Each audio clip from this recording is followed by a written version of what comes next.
जय श्री राम दोस्तों, कैसे हैं आप। उम्मीद है आप अच्छे होंगे। मैं प्रभु श्री राम से प्रार्थना करता हूं कि जो भी मेरी वीडियो देखते हैं उनके जीवन में खुशी रहे और उनका परिवार के सभी सदस्य स्वस्थ रहें, मस्त रहें। आज की कहानी रामायण की प्रमुख कहानियों में से एक है। इस कहानी का शीर्षक का नाम है राम का वनवास। कृपया ध्यान से सुनिए, आपको जरूर अच्छा लगेगा। तो चलिए आपको विस्तार से बताते हैं। राम ने अपने पिता दशरथ एवं माता कैकेयी के चरण स्पर्श किए। राम को देखकर महाराज ने एक दीर्घ श्वास और केवल हे राम कहा। फिर अत्यधिक निराश होने के कारण चुप हो गए। उनके नेत्रों में आंसू भर आए। विनम्र स्वर में राम ने कैकेयी से पूछा, माता, पिताजी की ऐसी दशा का क्या कारण है? कहीं वे मुझसे अप्रसन्न तो नहीं है? यदि वे मुझसे अप्रसन्न है तो मेरा क्षण मात्र भी जीना व्यर्थ है।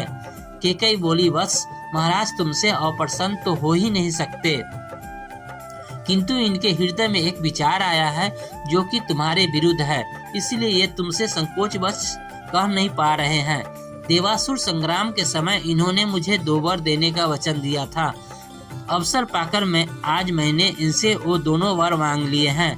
अब तुम्हारे पिता को अपनी प्रतिज्ञा का निर्वाह करने के लिए तुम्हारी सहायता की आवश्यकता है। यदि तुम प्रतिज्ञा करोगे कि जो कुछ भी मैं कहूँगी उसका तुम अवश्य पालन करोगे तो मैं तुम्हें उन दोनों वरदानों से अवगत करा सकती हूँ। राम बोले, हे माता, पिता की आज्ञा से मैं अपने प्राणों की भी आहुति दे सकता हूँ। मैं आपके चरणों की सौगंध खाकर प्रतिज्ञा करता हूँ कि आपके वचनों का अवश्य पालन करूँगा। राम की प्रतिज्ञा से संतुष्ट होकर कैकेयी ने कहा, वत्स, मैंने पहले वर्ष से भरत के लिए अयोध्या का राज और दूसरे से तुम्हारे लिए 14 वर्ष का वनवास मांगा है। अतः अब तुम अपनी प्रतिज्ञा के अनुसार तत्काल वक्कल धारण करके वन के प्रस्थान करो।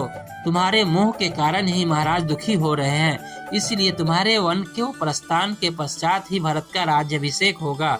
मुझे पूर्ण विश्वास है कि तुम अपनी प्रतिज्ञा का पालन करके अपने पिता को पाप रूपी सागर से अवश्य मुक्ति दिलाओगे। राम ने दुख और शोक से रहित होकर कैकेयी के वचनों को सुना और मधुर मुस्कान के साथ बोले, माता, बस इस छोटी सी बात के लिए ही आप और पिताजी इतने परेशान हैं। मैं तत्काल वन को चला जाता हूँ, यही मेरी सत्य प्रतिज्ञा है। महाराज दशरथ राम और कैकेयी के इस संवाद को सुन रहे थे। इसे सुनकर वो एक बार फिर मूर्छित हो गए। राम ने मूर्छित पिता और कैकेयी के चरणों में मस्तक नवाया और चुपचाप उस प्रकोष्ठ से बाहर चले गए। तो आज की कहानी आपको कैसी लगी? उम्मीद है आपको जरूर अच्छी लगी होगी। तो इसी के साथ आज की कहानी को विराम दे